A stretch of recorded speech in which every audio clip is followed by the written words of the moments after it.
Now that's a really interesting question, and it's actually a question I think the wider world really struggles to answer. I mean, of course, music is everywhere in life today. It's loved by everyone.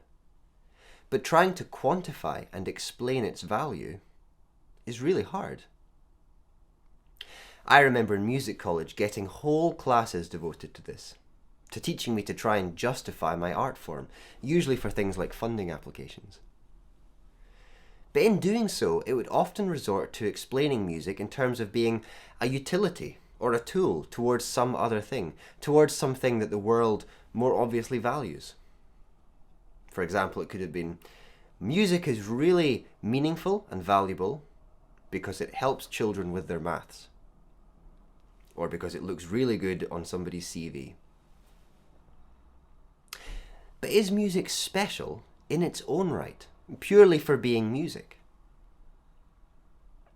Well, as believers in Christ, who is creator, sustainer, and redeemer of all things, then music, purely for being a part of God's good creation, is extremely special in its own right.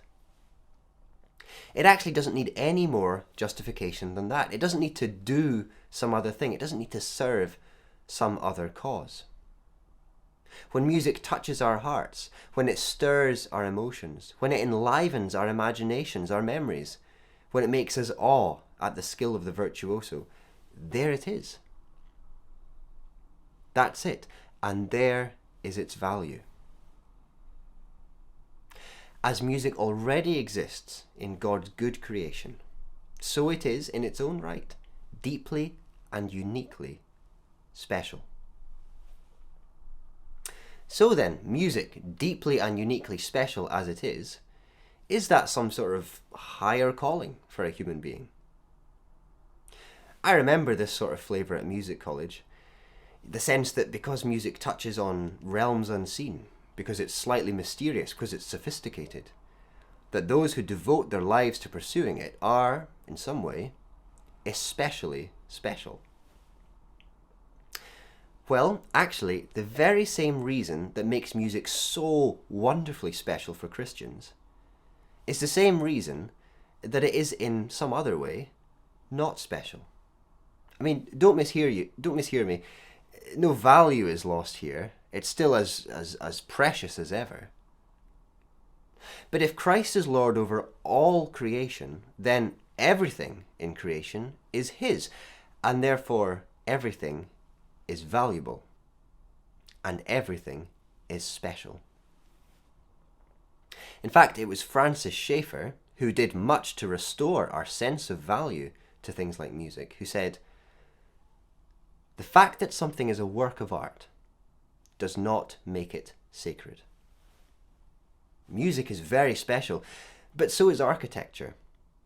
So is manufacturing, so is nursing, so is taxi driving, so is farming, so is raising children. When we live in a Christ-honouring way, whatever our hands find to do is special.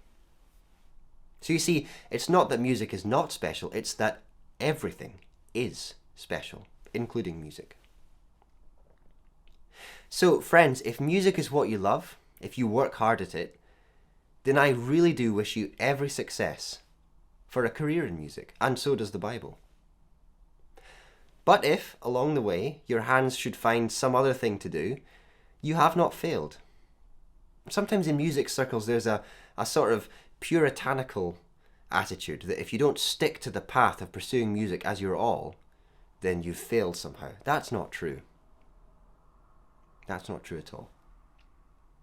When we live for Christ, whatever we do with our hands is special. And God is far more concerned with the state of our hearts than with the specifics of what our hands are doing.